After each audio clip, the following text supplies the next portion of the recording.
What's going on? This is the Beast Edition with Samir Bader coming to you with another one. What a beautiful day. Heat Nation must be so proud of themselves.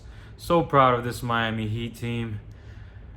Game 5, the Heat pull it off once again, 111 to 108. Now the Heat make this pretty much a series. It's 2-3 now, heading into Game 6 for which is on Sunday, tomorrow. What a game. Talking about, coming out there, walls, backs against the walls. They didn't give a damn if those Lakers were wearing those freaking Mamba jerseys. They used that as fuel. Jay Crowder said that they used those jerseys, them playing undefeated with them, they used that as fuel, and plus it was an elimination game. They even had the trophy out there. Put that back in the box. Save it for another day. The Heat said no one's gonna get crowned tonight. Jimmy Butler,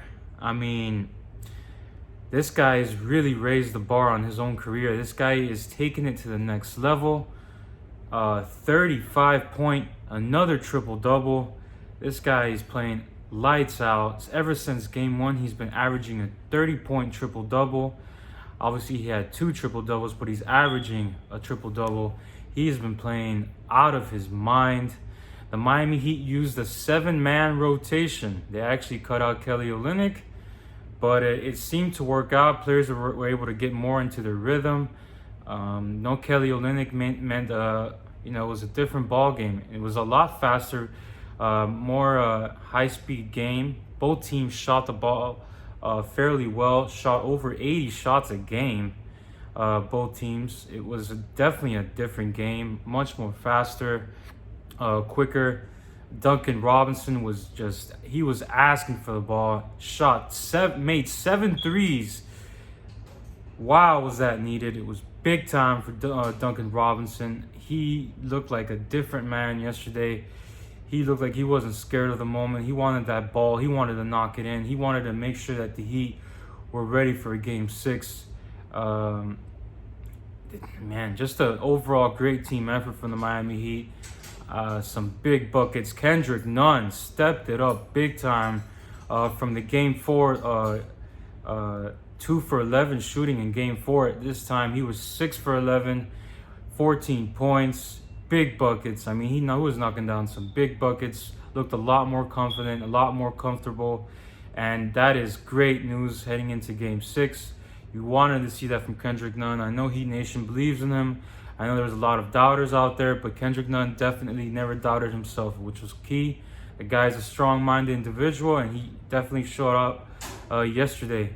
Overall, the team looked great. They were exhausted. Jimmy Butler, he played almost 48 minutes, almost played the entire game, only sat for 48 seconds. If anyone questions this guy's determination, you're out of your damn mind. You need a piss test. This guy is a star. He's a superstar. He's playing like one. He's one of the best two-way players in the NBA, and he's showing it all on the national stage. Everyone who thought that he were going to take it, Lakers are going to take it in 4 and then 5. Now they're saying 6. I don't even know what Lakers fans know what to believe right now. The Miami Heat are looking great.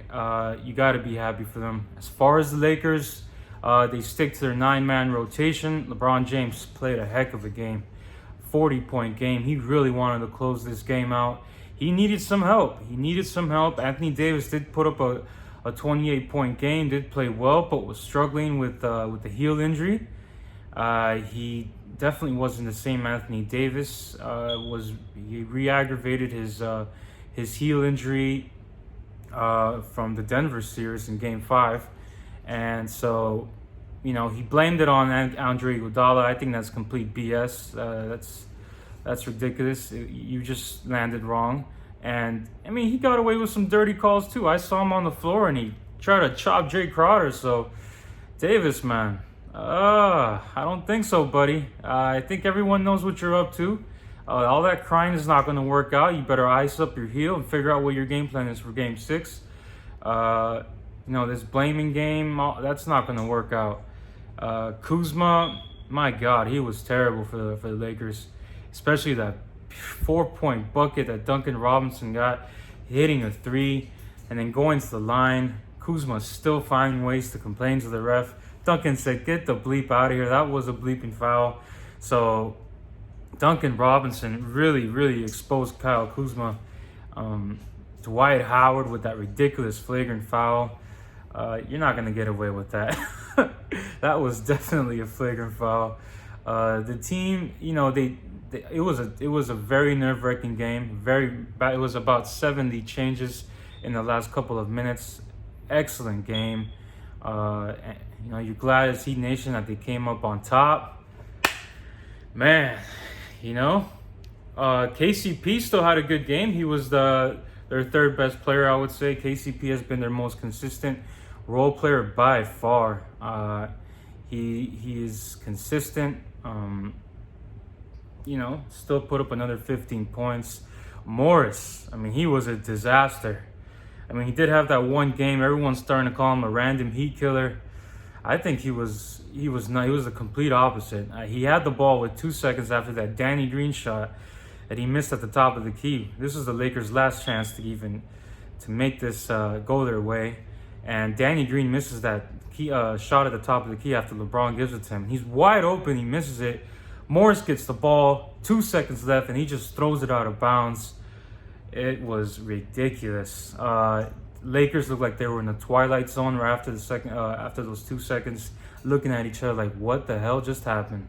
And they just saw the reality hit them. They felt the heat wave that just hit them in their bloodstream. They saw that the Miami Heat had just beat them in those Mamba jerseys, 2-3, and now the Miami Heat open up another possibility to take this even further into Game 7. Game 6 is going to be a big-time game.